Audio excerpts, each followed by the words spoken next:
So, question. Ever wondered how dirty money is cleaned in the eyes of the law? Today on Lawish, we're diving deep into the intricate laws of money laundering in New South Wales. So we'll cover everything from the introduction to how the process is and what's your rights between this. So welcome back, legal enthusiasts. My name is Dennis. I'm a criminal defense lawyer, a legal podcaster, and today we're tackling that topic that's complex as it is fascinating, for me anyway. Money laundering laws in New South Wales. So what's the legislation? What powers do they have? Let's dive right into it. It's a very, very complex law from the get-go. Money laundering is the process of distinguishing the origins of the money obtained from the criminal activities. Police try through criminal intelligence units, through AFP, through squads to try to link the two. And it's a very hard and complex road for the police. But it's a critical issue that both law enforcement and for maintaining integrity in our financial system. So let's get into legislation. In New South Wales, the money laundering is governed by what's called the Crimes Act 1900. This is a very massive act with hundreds and hundreds of sections. And it's, as you see, it's all about crime. The particular section that we're looking into was called sections 193B, 193C, and 193D. These deal with different aspects of money laundering, each carrying severe penalties if you're found guilty. So sometimes it could be just on the low end, sometimes it's more the complex, it could be the international. It's such a wide section and it's crucial you know this. So, ever wondered how dirty money is cleaned in the eyes of the law? So, for that particular legislation, there was a very crucial case called Zhuo Zhen.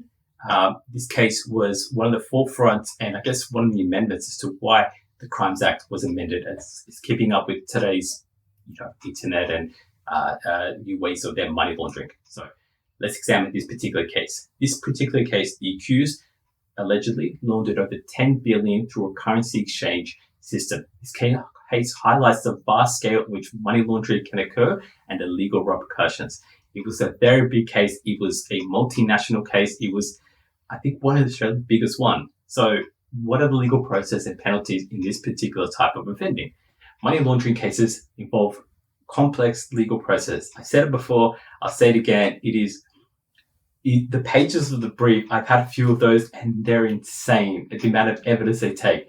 But if you are found, the penalties it can be very severe, including lengthy prison sentences, especially when large sums of money are involved. It all comes down to the objective seriousness of the case, how much was used, how sophisticated it was.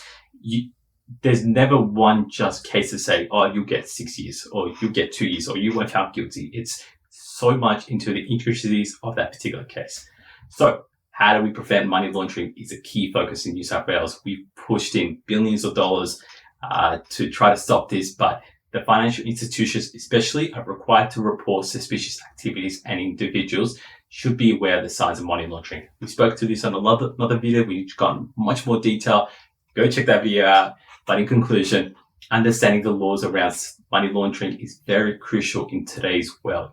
Whether you're a business owner or a concerned citizen, staying informed is key because I've seen it happen before where citizens are sometimes not even aware. So I've seen cases where money gets transferred. It was a client of mine. He got transferred over to his account. He thought he was just doing a simple transaction and he would get a cut of it. He didn't know that was actually money laundering. And luckily for him, given the circumstances of it was about $2,000, there was an allegation of him using that money as a secondary person for the first person having the issue of. So I'll give you a prime example. I had a client last year who was an international student here in Sydney. What happened is he has no money. So he was looking for work, but at the time looking for work, he sort of found this, I would say, very dodgy job ad.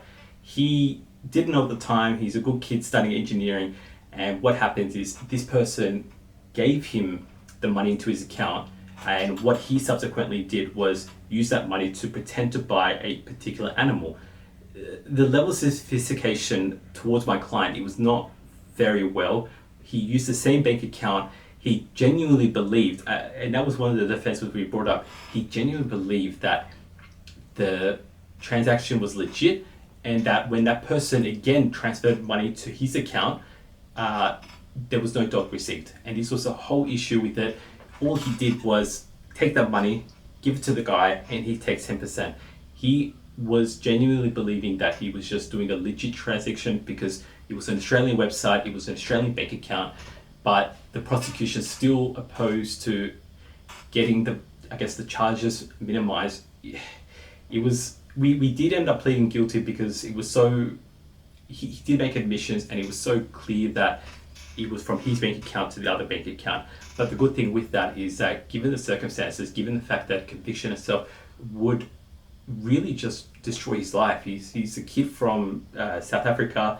He's here, and it was a very strong subjective material. And the fact is, the money went back to the guy. There was a lot of strong circumstances when you go down to the Sentencing Act, and we were lucky enough, and it was in, statistically speaking, with the jurors, we got down to the last 7% of people getting a no conviction for this type of offense because it's taking very seriously. It gets off the hands with the police and it goes straight to what's called the Department of Public Prosecution. But luckily, they didn't elect because they had a choice to elect or not. So we got to keep it in the local court jurisdiction and we got a no conviction, but on a good behavior bond with very, very strict conditions for 2 years. So as long as he keeps that for 2 years, he's not going to receive a conviction. I hope that insightful, and please drop a comment if you like any more of this footage. If you want to ask about more cases that I've dealt with, I'd love that, and I'll see you in the next video.